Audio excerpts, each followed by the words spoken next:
io sono Livio di Gibbo Tour e oggi vi porterò a fare un giro con me. Siete pronti? Allacciate le liane! Andiamo in Lazio, a Latina e dintorni. Queste saranno le tappe della nostra gita.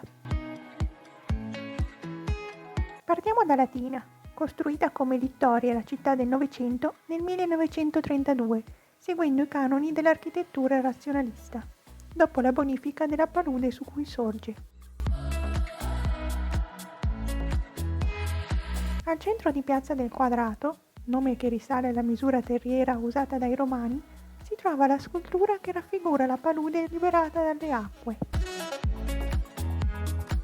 Sui portici vediamo le statue che rappresentano temi agricoli. Su Piazza dei Bonificatori si affaccia il futurista Palazzo delle Poste.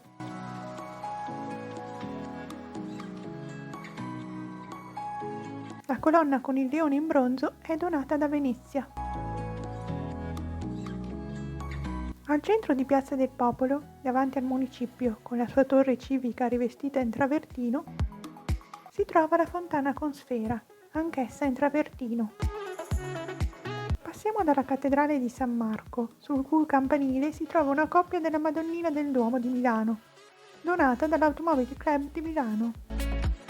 Nel vicino museo civico Duilio Campbellotti, con ingresso gratuito, sono esposti i documenti che testimoniano la propaganda legata alla bonifica del territorio dell'Agro Pontino, da cui sorse Littoria, nome che trae origine dal fascio littorio, emblema del regime fascista, e che nel 1945 cambierà nome in Latina per distaccarsi dal fascismo. Qui sono esposte opere dell'artista romano Campbellotti, protagonista del Liberty italiano.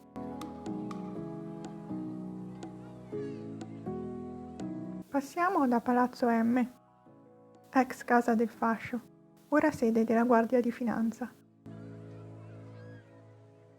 E andiamo al Parco Falcone Borsellino, con al centro il monumento ai caduti, alto 15 metri.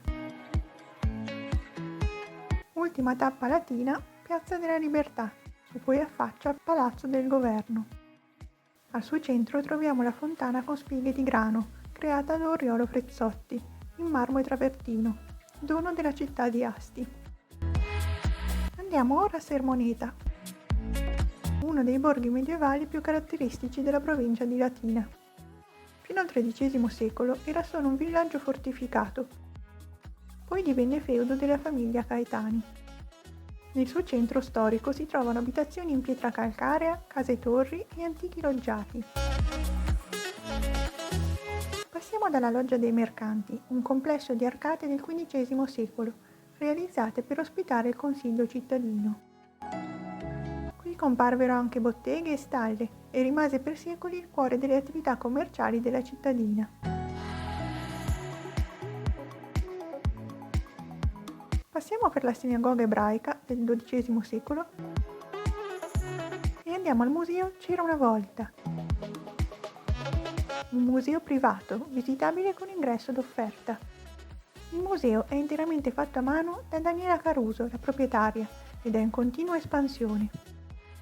Illustra la vita di un tempo con scene quotidiane di vita domestica, botteghe, agricoltura, allevamento e antichi mestieri.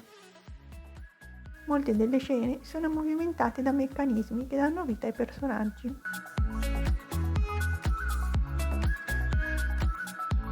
Proseguiamo per il Belvedere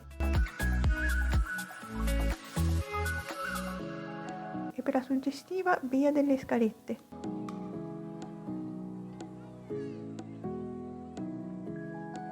Per arrivare a Castello Caetani, roccaforte del XIII secolo, aperto solo sabato e domenica. Facciamo una pausa nel profumatissimo Giardino degli Aranci. Risale al 1500 ed era la zona utilizzata per la difesa del borgo, detto Pomerio. Oggi è un rilassante parco pubblico.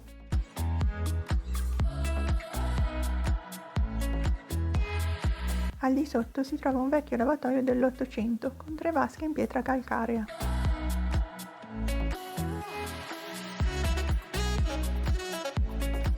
Passiamo alla cattedrale di Santa Maria Assunta del XIII secolo. Il suo campanile è alto 24 metri ed è decorato da ceramiche e mattoni pregiati. Al suo interno è da segnalare il Giudizio universale sopra l'ingresso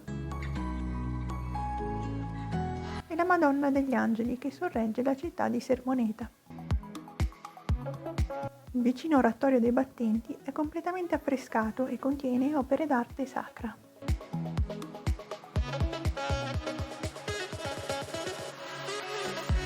A pochi chilometri da Sermoneta si trova l'abbazia di Valvisciolo, un monumentale luogo di preghiera gestito dai monaci cistercensi.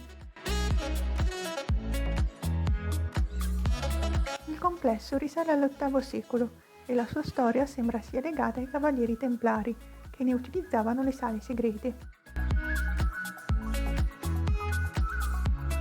Da vedere la cappella di San Lorenzo, il chiostro con il pozzo.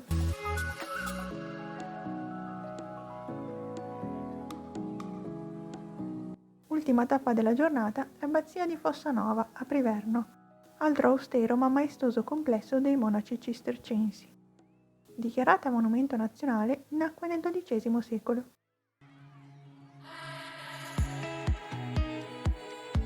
Il suo chiostro è il fulcro della struttura, su cui si affacciano il refettorio, la cucina, i dormitori, la casa dei pellegrini.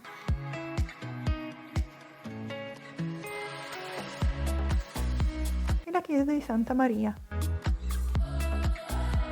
la cui facciata spicca lo splendido rosone. Separata dalla struttura principale sorge l'infermeria dei monaci, al cui secondo piano si trova la cella dove morì San Tommaso d'Aquino, ora trasformata in cappella. Qui finisce la nostra visita. Iscrivetevi al canale Gibbo Tour per nuovi itinerari. Potete seguirmi anche su Instagram e Facebook per rimanere sempre aggiornati sulle curiosità di viaggio. Siete pronti? Adagiate le liane!